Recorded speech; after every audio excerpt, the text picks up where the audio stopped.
Not at all. I mean, we finally got some media attention when gold got above 4,000 for the first time. But most of it was kind of skeptical as to why gold was rising, and not a lot of concern being expressed as to the warning that 4,000 gold may portend. Anyway, so on Monday, gold just shattered records. Silver nearly hit 55, and then the biggest single-day crash in years. Schiff just dropped his most electrifying update yet, revealing what's really happening behind the chaos. While the world panicked, calling the gold bull market dead, Schiff says the opposite. The real run hasn't even begun. He breaks down how gold, holding above $4,000 like a wall of strength, proves that this isn't speculation. It's smart money moving quietly before the world catches on. And as silver shakes out the weak hands below $50, Schiff warns, this is not the end of the bull market. This is the setup for the next explosion. Because when fear blinds the crowd, that's when opportunity strikes. Stay tuned. What Schiff reveals in this interview will change how you see gold, silver, and every illusion built around paper wealth. In fact, last week on Friday, silver traded above 44. It almost hit 44 and a half. We topped 54, excuse me. We almost topped 54 and a half. We got as high as, I think, 54.40 and change on Friday. Remember, the last time I recorded a market wrap, which was a week ago from Friday, silver had just closed above 50 and gold had just closed above 4,000. And so by Friday of last week, both gold and silver had added another 9% plus to those records before we had a violent sell-off on Friday. In fact, from its high to its low, gold dropped $180 intraday. I had never seen a one-day move that big in dollar terms until today. But let me finish up on Friday before I get to today. So we dropped about $180. Silver dropped about $2.50, but still managed to close the week. I think 51.75, record closing week, up 3.5% on the week. Gold closed the week despite that sell-off, and it ended up down about $75 on Friday. Gold closed the week above 4,250. So adding $250 to the 4,000 close that it hit for the first time at the end of last week. So everything was going well until that Friday, but we still had a good close. But what happened on Friday was a lot of people after that big reversal, a lot of people were saying the bull market is over. That's it. Get out of gold. You got to sell, especially the crypto community. I've never heard them so united against gold as they were on Friday. And they were so excited to proclaim the gold bull market dead because they said this is the beginning of the rotation out of gold into Bitcoin, which of course is more wishful thinking and a bunch of hype. Yeah, they really want people selling their gold to buy their fool's gold to kind of prop up the price because Bitcoin is not really doing anything recently. In fact, it's been in a big bear market relative to gold, collapsing by, I think, over 30% relative to the price of gold until the last couple of days. Now, after all of that negativity, and in fact, I watched over the weekend, Bill Maher did his weekly show, and he had Andy Ross Sorkin and Mark Cuban were on talking about gold and mainly just making fun of it, right? Not taking it seriously, kind of laughing it off. In fact, it's not just the Bitcoin community that was united against gold. Pretty much everyone on Wall Street is trying to label this, a momentum play. Gold is like a meme stock. People are just buying it. They're getting carried away. There's a lot of speculation. When that's not the case. Not at all. I mean, we finally got some media attention when gold got above 4,000 for the first time.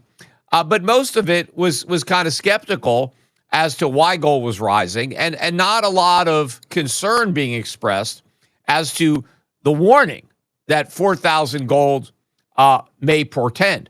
Anyway, So on Monday, following this sharp sell-off, gold rallied $120 intraday and closed up about $105 on the day.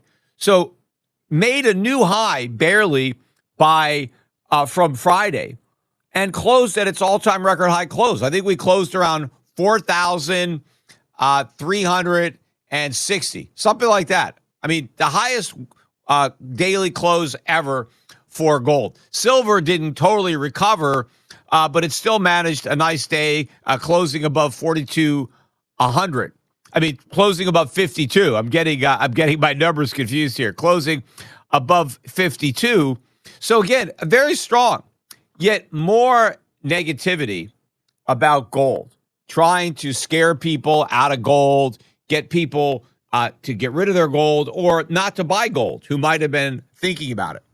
But today was the topper because this morning, gold and silver got hammered dollar-wise like I've never seen. So gold at one point was down close to $300 on the lows. I mean, not quite. I mean, maybe down 280-ish, something like that. We got, well, maybe no, 260 might have been about the low. We got just below 4,100 on gold, and we settled at about 4,125. Now, despite this 6%, 6.5% decline in the price of gold, gold is still above 4,000. The price that gold closed today would have been a record and was a record when it got to this price last week. So all we did is crash to the record highs from earlier last week. But I think this is going to do enough damage to the psyche of some potential buyers that they're going to be scared out of this market when it rises to 5,000 and higher. I mean, that's what this type of decline does. Now, with silver, it was even more dramatic. Silver was down about $4 on the low today. Closed down about 370, back below 50 at 48.70-ish. So silver wasn't able to hold 50, but gold held 4,000 like a champ. And I really think that when it comes to gold, 4,000 is the new 3,000 because gold's got real serious money buying it. And I think there's enough money to keep gold above 4,000. That doesn't mean it can't trade briefly below it like it did after it topped 3,000. You had, times where gold got a little bit below 3,000, but it was a great buying opportunity. I think the same thing will be the case with gold. If it gets below 4,000, you want to buy it, but you don't want to wait for 4,000. 4,125 is close enough, right? If 4,000 is really the new floor for gold, if you buy it 4,100, 4,200, you're getting a pretty good price. Silver, given the fact that you have more retail investors, speculators involved, is far more volatile. So it couldn't really hold 50. But I think 50 is no longer the resistance that can't be surpassed. It was a massive double top. The market has already shown it can get above 50. We got to almost 55 in silver. And now we've had a huge shakeout, and we're barely back below 50. So I think this pullback is a great pullback. If you thought you missed the silver run, and you might have when it was above 50 and off to the races, buy it now. Immediately after you listen to this Schiff Gold market wrap, go get some silver if you haven't already done so. Take advantage of the sell-off. Take advantage of the sell-off in gold too. If you need more gold, I think 4,000 again is around the floor. We're going much, much higher from here. And, bull markets don't end. A lot of people are now singing, the funeral for the gold bull market. Hey, it's over, right? Gold is dead. Long live Bitcoin, whatever. It's over. Bull markets that have been going on for as long as the gold bull market has, they don't end like that. If it really was over, nobody would know. It'd be very quiet. It would happen over time. It would be a slow grind, and nobody would realize that we were making a top. Because the markets don't make it that easy. They don't ring a big bell and say, aha, you see this big sharp decline. this means it's over. No, these big declines are meant to scare out the weaker players. As I've said in the past, all of the biggest moves in a bull market are down. So when you get the biggest one-day moves, they're not up, they're down because you have fear. People are afraid that the bull market is over and they bail. And probably there's no, better measure of the fear than in the gold and silver mining stocks, which were clobbered today. The GDX and GDXJ were down about, 10% on the day. But think about this. Gold set a record high yesterday. Today, the GDX is down 14.5% from its record high, with gold making a record high yesterday. The GDXJ is down 15% from its record high. I mean, we're almost in a bear market, technically, right? 20%. And in fact, all the silver stocks are in bear markets. Even though silver hit a record high last week, they're already in bear markets. They're all down more than 20% from their peaks. And if you look at individual gold stocks, right, there are several gold stocks that are down now 20% from their highs last week.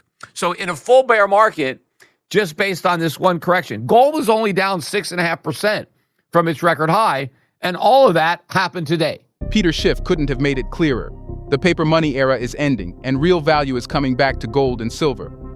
While most people chase digital illusions, those who understand history know sound money always wins in the end.